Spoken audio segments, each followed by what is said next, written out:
Hi everyone, in front of me I've got ITEL S24 and let me share with you how to set the camera timer on this device.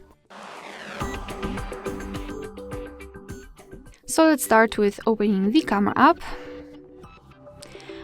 Currently we are in the standard photo mode, so let's focus on this option bar, and here we have to open the settings, so the option in the right upper corner.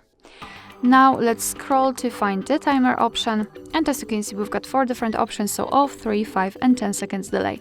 So let me choose 10 seconds delay. As you can see, it is immediately notified right here, and we've got this timer icon inside the shutter button, so we can quickly check whether we've got the timer set or not. So now let's just tap on the shutter button, and from now on your device will count down from 10, 5 or 3 depending on which option you've chosen, and after that time it will simply take a photo.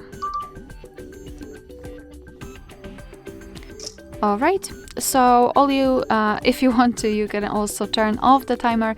Just enter the settings again, go to the timer and tap on off. And from now on, your device will take photos right after touching the shutter button. Alright, so that will be all. Thank you so much for watching. Please hit the subscribe button and leave the thumbs up.